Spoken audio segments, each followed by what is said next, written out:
Hi friends technical Subhashis चैनले नतून करे एकबार आपनादेरके स्वागत जानाई। तो बंधुरा आज के आमरा এই ভিডিওটি থেকে শিখব যদি কোনো টেবিল ফ্যানের রেগুলেটিং সুইচ খারাপ হয়ে যায় বা ফ্যানের ভিতরের এলিমেন্ট খারাপ হয়ে যায় বা ওয়্যারিং রেজিস্ট্যান্স খারাপ হয়ে যায় তার পরিবর্তে কিভাবে আমরা সিলিং ফ্যানের মিনি রেগুলেটর কানেকশন করতে পারবো।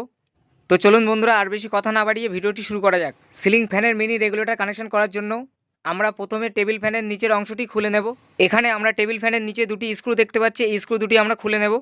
বন্ধুরা আপনারা যদি টেবিল ফ্যানের এলিমেন্ট ওয়্যারিং রেজিস্ট্যান্স বা রেগুলেটিং সার্কিটের উপরে ভিডিও দেখতে চান তাহলে কমেন্ট করে অবশ্যই জানাবেন, আমি সে বিষয়ের উপরে ভিডিও বানিয়ে দেব। তো বন্ধুরা এখানে আমরা দেখতে পাচ্ছি রেগুলেটিং সুইচের সাথে এলিমেন্ট কানেকশন করা আছে। প্রতিটি কানেকশন আমরা এক এক করে ডিসকানেক্ট করে নেব। বন্ধুরা আপনাদের যদি ফ্যানের বিষয়ে কিছু জানার থাকে তাহলে কমেন্ট করে অবশ্যই জানাবেন, তাছাড়া স্ক্রিনে দেওয়া নম্বরে হোয়াটসঅ্যাপও করতে পারেন। কানেকশনগুলিকে ডিসকানেক্ট করার পরে আমরা এই এলিমেন্টটিকেও খুলে নেব। ভিতরে থাকা কাগজের টুকরোগুলোও বার করে নেব। বন্ধুরা আমরা তো এলিমেন্টটিকে খুলে নিয়েছি, কিন্তু রেগুলেটিং সুইচটিকে খুলব না। তার কারণ রেগুলেটিং সুইচটি খুললে সামনে অনেকখানি গ্যাপ হয়ে থাকবে। এখন আমরা এখানে দেখতে পাচ্ছি এই সাইডে দুটি এবং অপর সাইডে দুটি, মোট 4টি তার অবশিষ্ট রয়েছে। এই 4টি তারের মধ্যে প্রথম দুটি তার ফ্যানের মোটর থেকে এসেছে এবং বাকি দুটি তার এসি লাইন ইনপুটের জন্য। তো এই 4টি তার এবং রেগুলেটরের দুটি তার, মোট 6টি তার আমরা কানেকশন করব। কিন্তু তার আগে রেগুলেটরের উপরে যে নবটি আছে এটি আমরা হালকা করে টান দিয়ে খুলে নেব।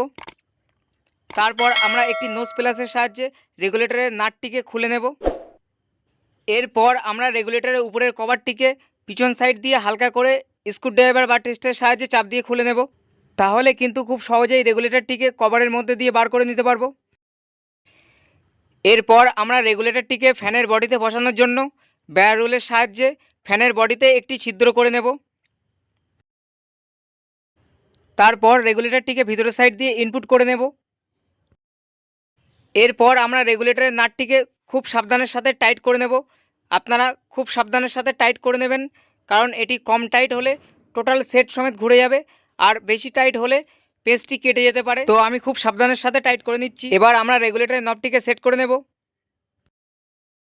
এবার আমরা মোটরের দুটি ওয়্যার, এসি লাইনের দুটি ওয়্যার এবং রেগুলেটরের দুটি ওয়্যার, মোট 6টি ওয়্যার আমরা খুব সহজেই কানেকশন করব। তার জন্য এসি লাইনের দুটি ওয়্যারের মধ্যে যে কোনো একটি ওয়্যার এবং মোটরের দুটি ওয়্যারের মধ্যে যে কোনো একটি ওয়্যার নিয়ে আমরা একসঙ্গে কানেকশন করে নেব।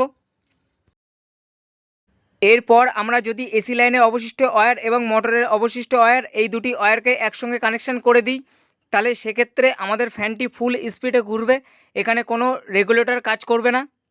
তো একবার আমরা কানেকশানটি করে চেক করে দেখব। এবার আমরা সুইচটিকে অন করে দেখব। তো এখানে আমরা দেখতে পেলাম ফ্যানটি ফুল স্পিডে ঘুরছে, কিন্তু এখানে আমরা রেগুলেটর কানেকশন করব। তো তার জন্য এখানে এই দুটি ওয়্যারের মধ্যে, মানে এই দুটি জোড়ের মধ্যে যে কোনো একটি জোড় আমরা টেপ করে নেব। আপনারা এই দুটি ওয়্যারকে টেপ না করে অপর দুটি ওয়্যারকে টেপ করে নিতে পারেন, সেক্ষেত্রে কোনো প্রবলেম হবে না। তারপর আমরা টেপ করার অপর সাইডের ওয়্যার দুটিকে খুলে নেব। তাহলে আমরা ওয়্যারের এখানে দুটি মুখ পেয়ে যাব এবং এখানে রেগুলেটরের দুটি মুখ আছে, মানে দুটি ওয়্যার আছে। এরপর আমরা রেগুলেটরের দুটি ওয়্যারের মধ্যে যে কোনো একটি ওয়্যার এবং এই দুটি ওয়্যারের মধ্যে যে কোনো একটি ওয়্যার নিয়ে আমরা একসঙ্গে কানেকশন করে নেব। তারপর রেগুলেটরের যে বাড়তি ওয়্যার এবং এই দুটি ওয়্যারের মধ্যে যে বাড়তি ওয়্যারটি আছে এই দুটি একসঙ্গে নিয়ে আমরা একসঙ্গে কানেকশন করে নেব। তো বন্ধুরা এখানে আমাদের কানেকশানটি কমপ্লিট হয়ে গেছে। তো এখানে আমরা যে কানেকশানটি করলাম, এসি লাইন থেকে যে দুটি ওয়্যার এসছে তার মধ্যে যে কোনো একটি ওয়্যার নিয়ে আমরা মোটরের যে কোনো একটি ওয়্যারের সঙ্গে কানেকশন করে দিয়েছি। তারপর এসি লাইনের অপর ওয়্যারটি আমরা সরাসরি মোটরে কানেকশন না করে একটি প্রান্ত আমরা রেগুলেটরে কানেকশন করেছি এবং রেগুলেটর ভায়া করে আমরা অপর প্রান্তটি মোটরে কানেকশন করে দিয়েছি। এবার আমরা ওয়্যারগুলিকে টেপ করে নিয়ে ফ্যানটিকে সেট করে নেব। তারপর আমরা ফ্যানটিকে চালিয়ে দেখব। এবার আমরা রেগুলেটরটিকে অন করে দেখব। 1 2 3 4 5 6 7। তো বন্ধুরা আপনাদের যদি ভিডিওটি ভালো লেগে থাকে তাহলে অবশ্যই একটি লাইক করবেন এবং আমার চ্যানেলে যারা নতুন তারা চ্যানেলটিকে অবশ্যই সাবস্ক্রাইব করবেন। তো thank you for watching my video.